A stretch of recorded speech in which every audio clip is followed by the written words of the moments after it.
All right, back to our pie safes. We're working on the doors. Now, we've done all of our mortise and tenons. Again, it's just like these sides. And just to remind you, we did 1.5 inch tenons and mortises. We talked about that. That gives us a nice deep tenon. That's going to keep this door from being able to flex very much. And we've got our little spacer sticks, so we don't have to get in here and measure and do all of that, so we can move through our glue up, pretty fast.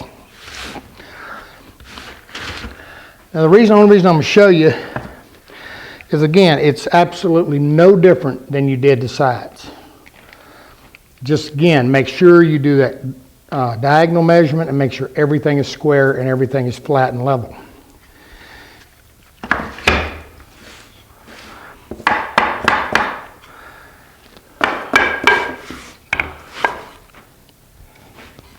You know, you can tell when you take these things apart. And you know, I told you early on in this whole series, you'd see the old pieces where they were just pegged, no glue, no nothing, hanging right there, man. Just never went anywhere. Stay together forever. So the addition of the modern day adhesive really makes for a super strong door. Now this is a very simplistic door. And we talked a little bit about that, about the cope and stick and all of those different other ways of making doors. Again, this is just a simple mortise and tenon, and that's the reason in this series we selected the pie safe, because it's a really good, couple things. It's a really good teaching element on mortise and tenons, because there's a lot of them. You know, just in these 3 pie safes we're doing, just in the doors alone, there's 48 mortise and tenons. By the time you get through doing all the mortise and tenons to build one of these pie safes, you'll have a pretty good understanding of mortise and tenons, how you do it, because it sure is a lot of them. But again, it's a joint that in woodworking, it just never fails. And we talked early on a little bit about using, you know, like the loose tenon, whatever. Would that work here? Sure it would. Sure it would. What about biscuits? Probably. They would probably do okay. You could pocket screw them. But the strongest, again, is the good old-fashioned mortise and tenon. Everything else is a derivative thereof. The only joint in woodworking that compares, in my opinion, to the mortise and tenon as far as strength is the dovetail. It's just one of those things that's been around forever and isn't broke. So that's the reason we do them. Again, just paint everything good, and you'll have it.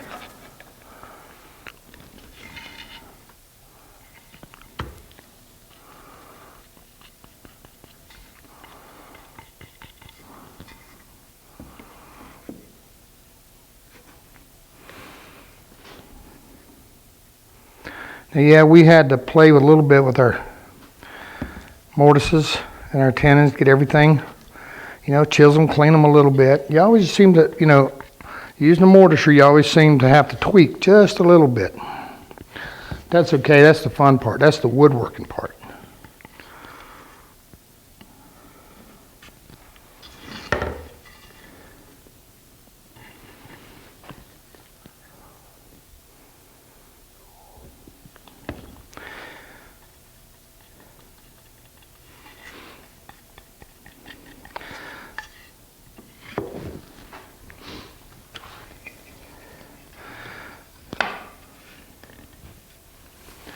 All right, I'm just going to continue on putting this together, get it in some clamps, and then we're going to come back and look at pegging the doors.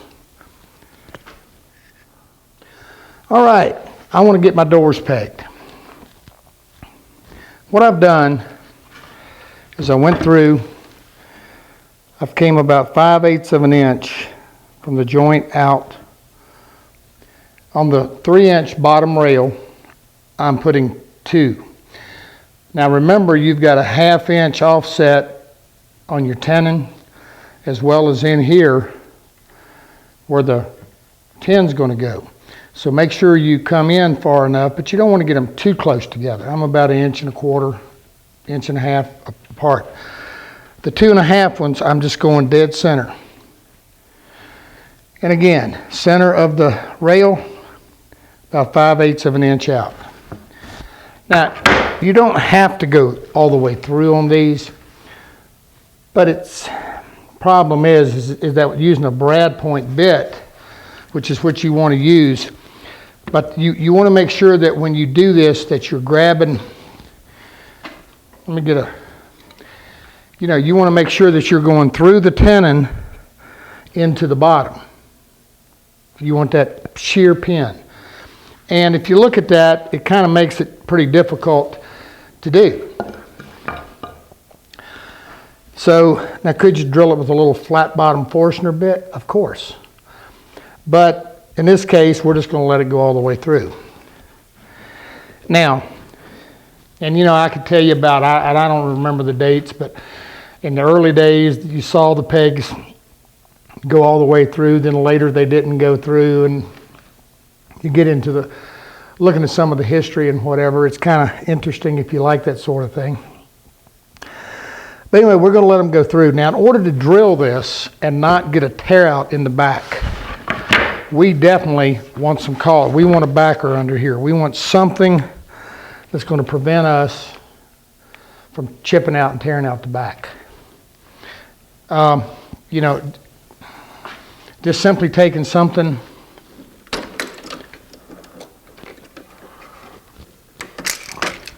and clamping it on here is all you really need. But you do want to make sure, that's it right there. And then just drill it.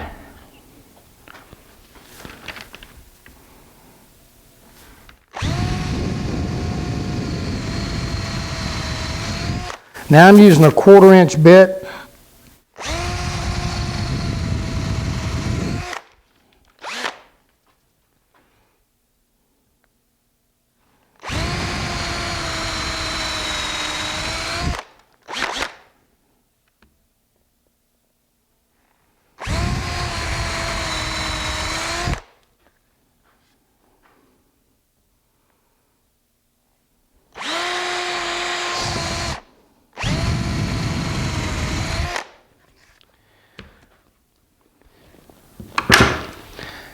Now, I think I showed you this, and if I did, sorry for repeating myself, but I honestly don't remember. What I've got, this is a 1/4 inch punch, and it's just like the mortising chisel. And I think I got this from Lee Valley, and if you don't, and it's made to be used with a hammer. If you don't have one, you can certainly use your mortising chisel, but make sure you use a mallet. You don't want the back of it's not made for a hammer, okay? All right, what I'm going to do, now this is just me. I always kind of make my pegs look like a diamond.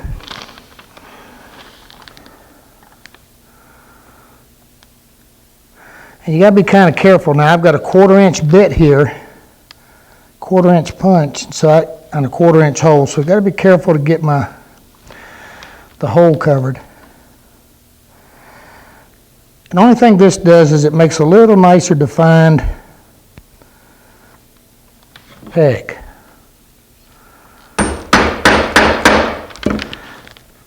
Go down a little bit. Take a chisel, clean it out. Just a little bit.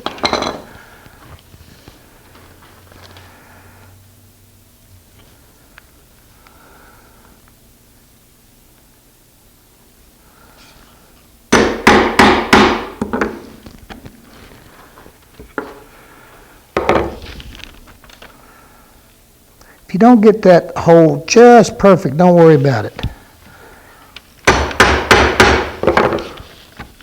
Because when I saw my pegs, I saw them just a little bit strong, a little bit heavier than that quarter. Just that way it makes sure it fills that hole good.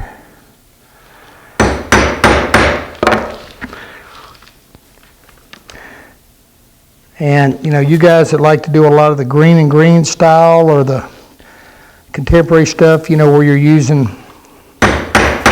square pegs as screw fillers or just using them for accent, these do really nice for that as well.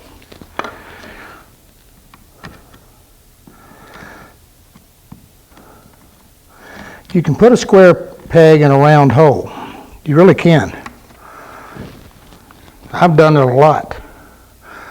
Now I know any of you out there watching that are psychiatrists don't agree with that, but you can. Anyway, now what we want to do is we want to round our peg on the back so that as it goes through, we don't get too much compression and take a chance on splitting our stiles. Here's a quick way. What I've done is I went over to my sander and I just sanded this peg just a little bit, tapered it back, just knocked the corners off. And this is just an old washer I had, and I took a regular drill bit and I drilled a 1/4 inch hole in it. Simple as that. Over top of the hole in the bench,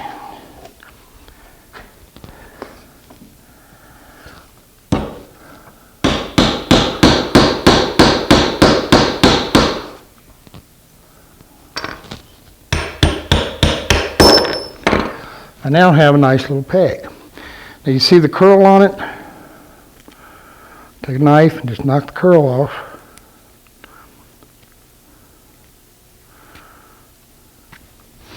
Get some glue on the peg.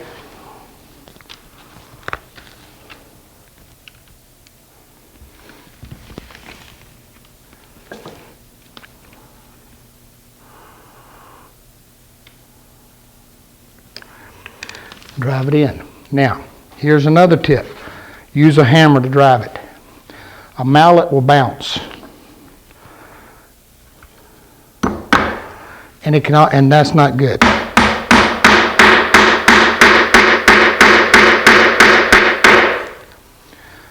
When it's dry, cut it off.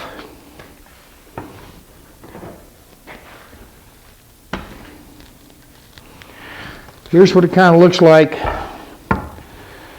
after it's pegged. Peg's coming through on the back, square on the front. Now, I realize there's a lot of things out here for cutting pegs flush. This is mine. And I'm being polite because I got the ones got the handle on it. Normally for me, it's just to angle that hacksaw blade just a little bit. And this is a fine tooth one, so it's not going to cut very fast.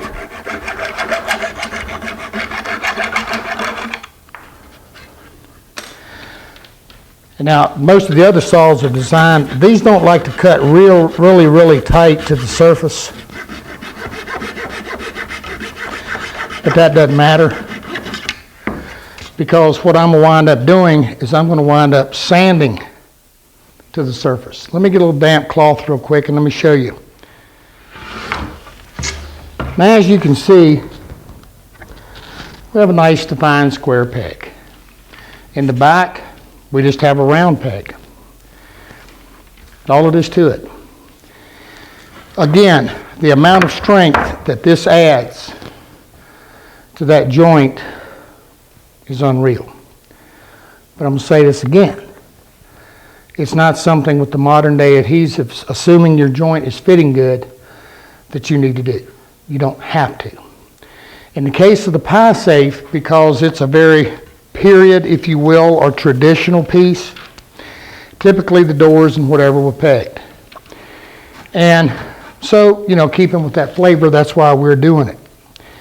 And as I mentioned, on this, the one we're going to paint, we'll actually wind up doing the peg after the fact, after we've sanded it.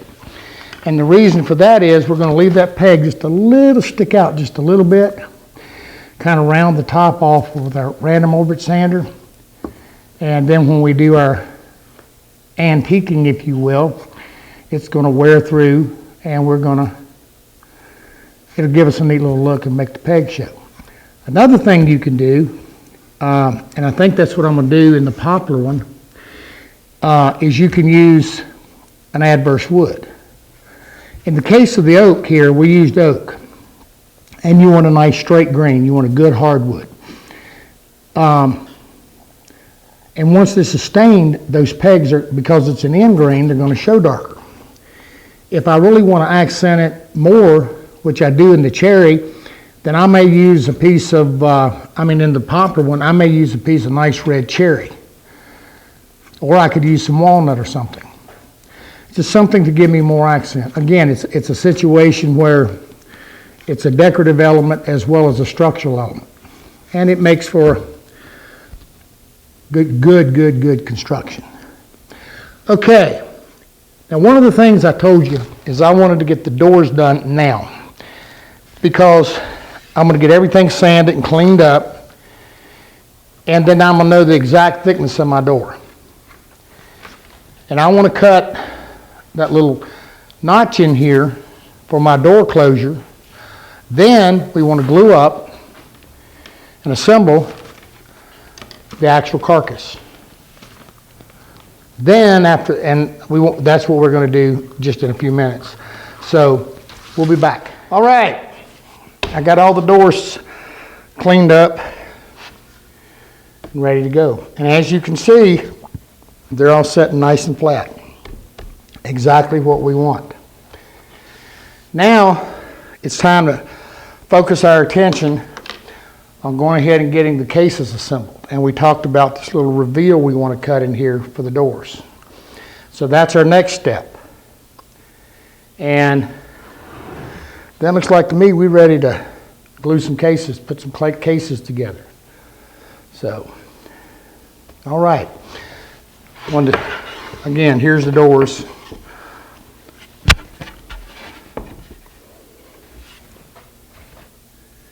Now I still have to take my wing cutter and go around and cut for the tin, but I'll do that. And of course, on the one that's going to get painted, while I was at it, I just went ahead and drilled the holes so that we'd be ready when we're ready. Okay? So let's go to the table saw and look at this reveal. What we're after is we just want to create, if this beam was set, if this was the top and it's setting in here, you see what we've done? We've just created a lip back here that the door is going to close against. Now, odds are, when we actually put the door on, at the area where it meets the post, because of the way the door will swing, we're going to probably have to take a little bit of material out of here just to give it a little swing room. Got that? So we could actually have a little pinch there. But we'll deal with that when we get to it. Now what I've set up here is I've got a 1/4 inch, actually I've got a little bigger dado blade, but anyway, and an auxiliary fence. I ran a scrap to make sure that it's the same thickness as my door. Excuse me, like that. And that I'm flush out here. Because again, what's going to happen is when the door opens and closes, this is just simply going to create a stop for it. And that's what we were talking about. You know, if you just want to cut to width to the widths and not worry about this step, that's okay. Because we can come back and add a little closure strip in there. We do it all the time. Now what I've got, Again, I'm set up, I'm a 1/4 inch deep. Now this is only for the front, I want to emphasize that. We need to do something different in the back, and we're going to look at that. So I'm set up, the only thing I need to do is just simply run it. And I'm going to run the top and bottom rail. And just make sure you stay well oriented and don't get yourself confused. Now this is going to be my bottom on the oak one. And as I told you before, there's a video out on YouTube about making these scrolls. So that's there. But you can see what I've done is I made a half pattern and I've just traced it on here. That's going to be my scroll. But I want to get all my cutting and fitting done before I actually cut it out. And I'm just going to run my reveal.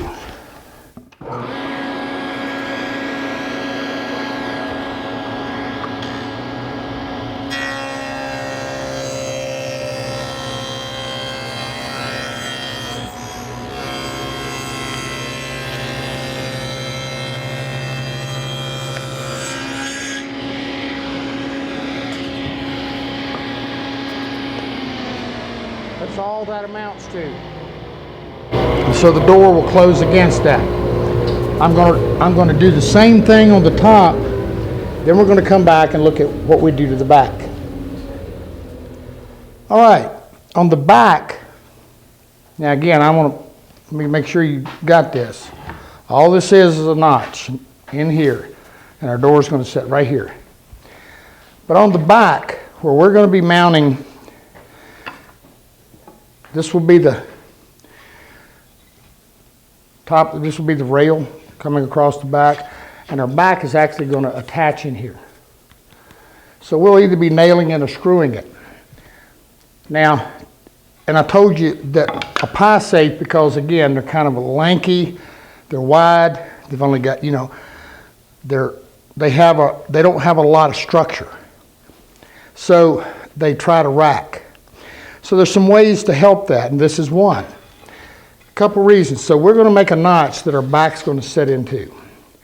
Now what's going to happen, there's two reasons for this. One, this is going to give us a point when this back goes in that it's going to keep this from trying to move. So that helps prevent it from trying to rack in the back. The other thing it does is that this is 1 inch deep, 1/4 inch deep, inch by 1/4.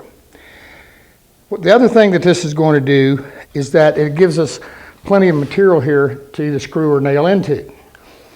And the other thing, in case you don't know, you don't ever want to try to nail or screw right out on the end of a board. It wants to make it crack. Sometimes we'll be pre-drilling, but still. So we want, you know, plenty of room to get a good bite with the nail or a screw, not take a chance on anything coming through. Now that's going to be done by turning the rail vertical. Let me show you. Get it cut, then you'll understand.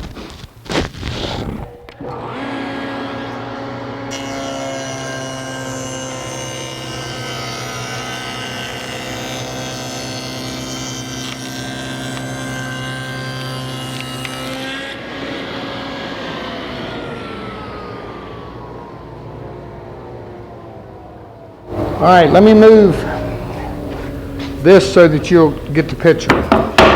This is going to sit in here just like this. And the back, and we'll do the same thing to the back one. And this gives us a place for the back to sit. Now the other thing we're going to do is we're going to take that same wing cutter and we're going to be notching this post after it's together so that the back actually overlaps into the post. And then we'll just chisel. We're not going to be able to get all of it with the router, so we'll just chisel this little corner out and we'll have a nice square corner there. That's the way this works. So that's really, and again, now it's a simple matter of glue everything up, make sure everything's square and fitting good. So that's what we're going to do now. I'll get the scrolls cut and glue up the cases, and in our next visit we're going to be ready to look at doors, hanging the doors, and getting the shelves in. So, see you in a bit.